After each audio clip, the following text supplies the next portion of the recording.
Starting to worry me, Peter. There's a very profound Zen saying, and it goes like this. There's no need to say anything unless you can improve on the silence.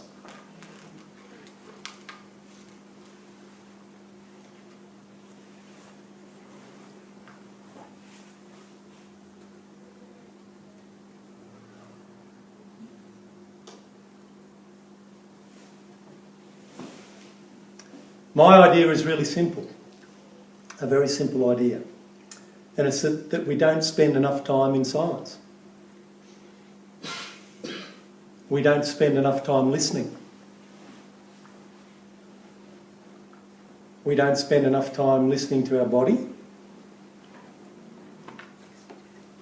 We don't spend enough time listening to our mind.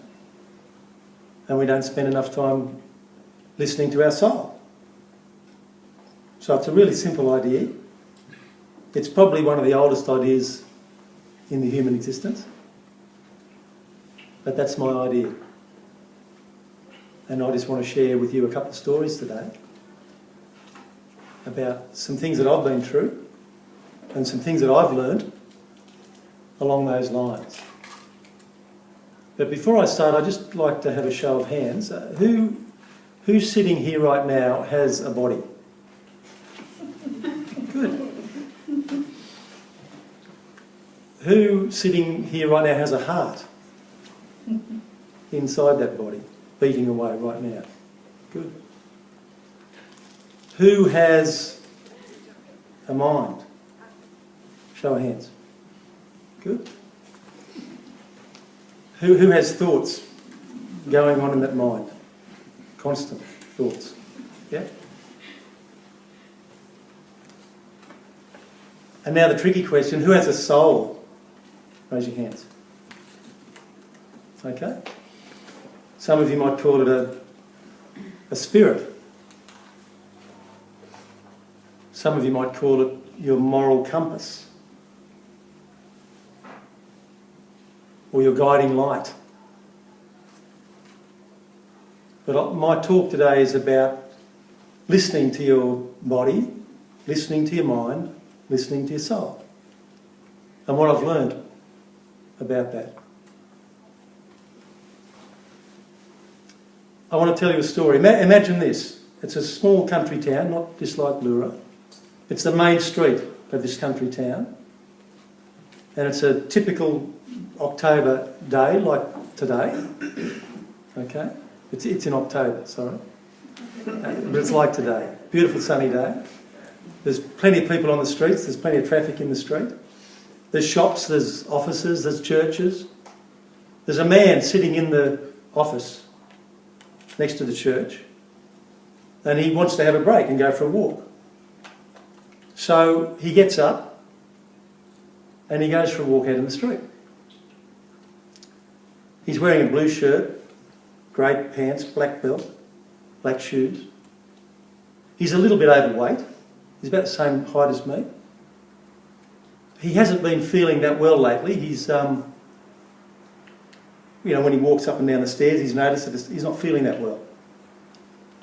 So he starts walking down the street, and his heart explodes. Myocardial infarction, heart attack.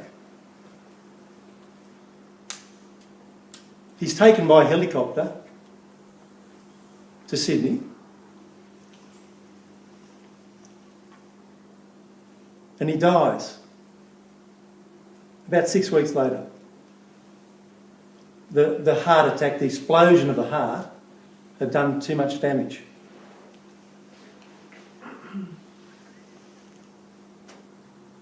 What's happening here? Oh, there we go. That's a photo of that man. That's my father, Doug Bliss. So my first point today is really simple. Listen to your body. Really listen to your body. Dad had a heart, a really big heart, a lovely giving heart. He he gave. He spent his whole life giving, but he sort of didn't look after his body that well. So he taught me a lot, my dad. But the one thing I want to share with you today about what he taught me was to listen to your body. It will tell you what you need to know. Listen to your body.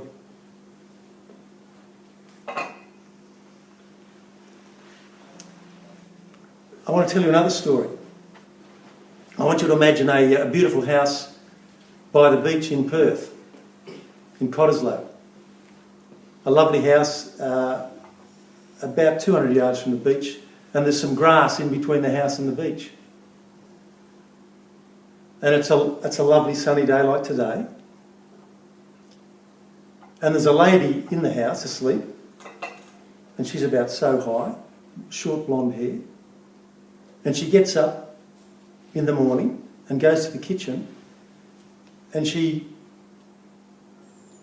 finds a packet of prescription medication that she's been diagnosed to take, and she takes the whole packet. And then she walks outside and gets into the swimming pool. Her husband gets up a couple of hours later and finds her in the bottom of the pool. She'd taken her own life.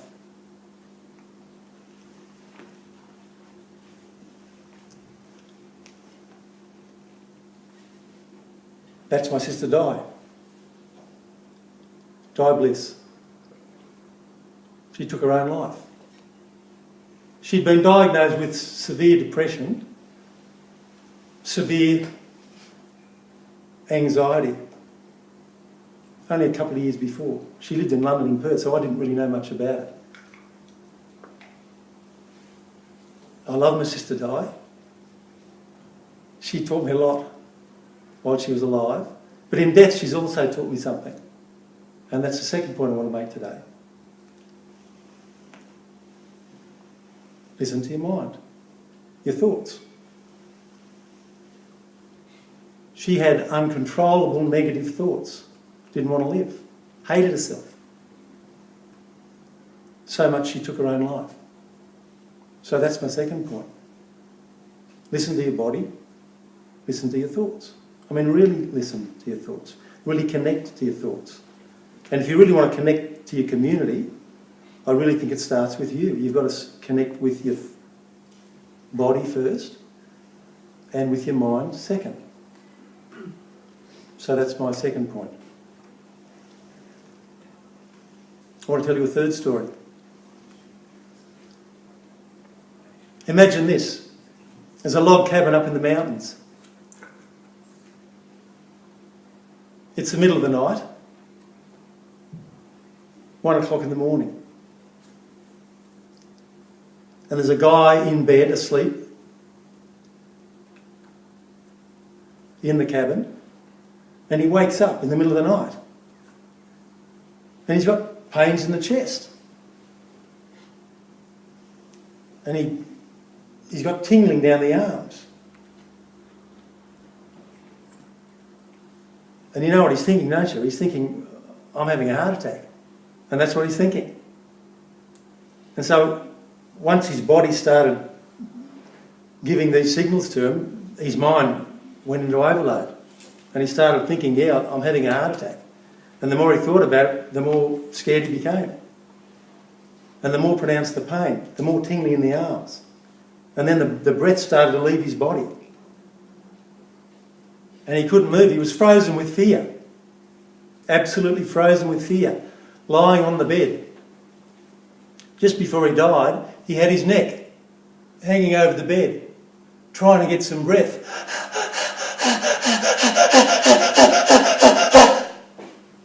And then the breath left his body and he died. Or he thought he died. And an hour later, he kept hearing this voice, and this voice kept saying to him, you're not going to die, you just got to keep breathing. Just keep breathing. And he woke up. He didn't die. And he started to breathe again. And he went and got help. And he spent a couple of days in hospital on the Gold Coast. And he's here standing before you today.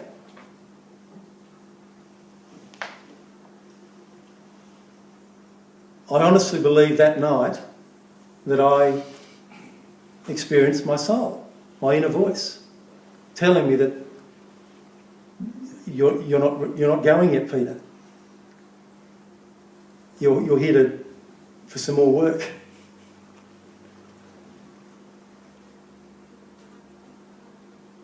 My dad died aged 57 in 2 months of a heart attack.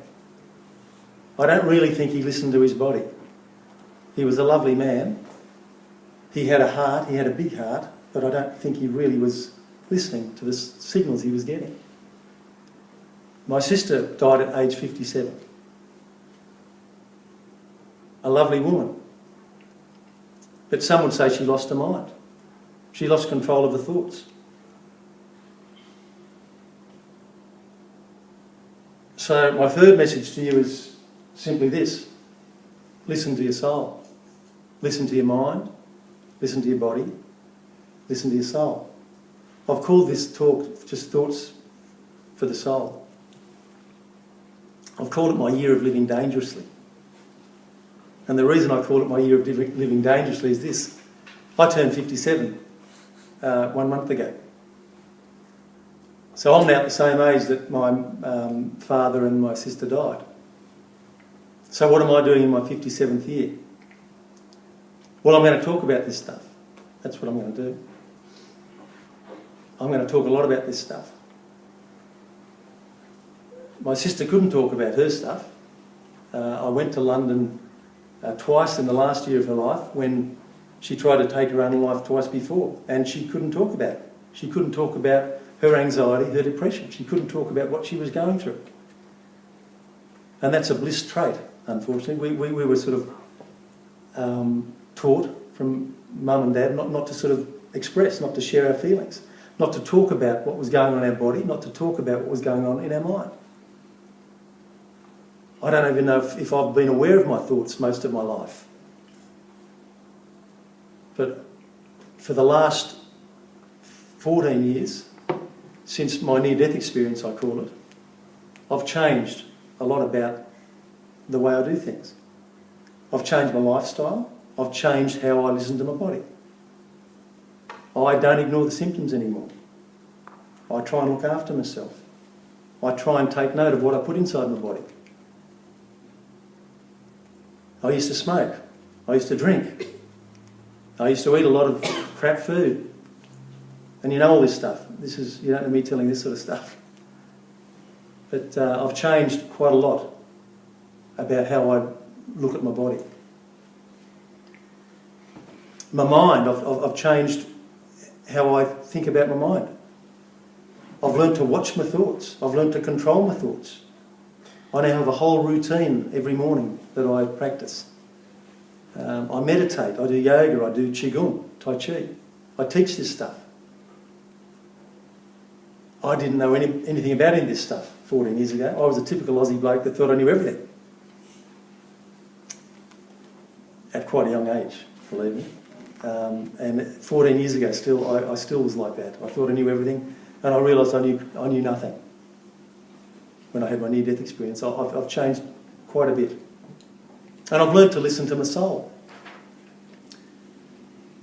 And how I've done that is by first controlling my thoughts and allowing the intuition, allowing the guiding light, allowing the spirit to be heard. And that's what guides me now. I trust myself.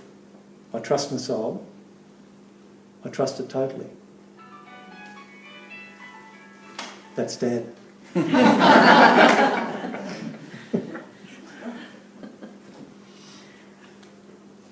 So my message is really simple. It's pretty clear. Take the time to sit in silence. Take the time to listen to your body. Take the time to listen to your thoughts. Learn to control your thoughts. take the time to really allow your true spirit, your true shining light, come through. And that's what I'm going to do in my year of living dangerously. I'm going to talk about this stuff. I'm going to continue to travel and teach this stuff. That's die.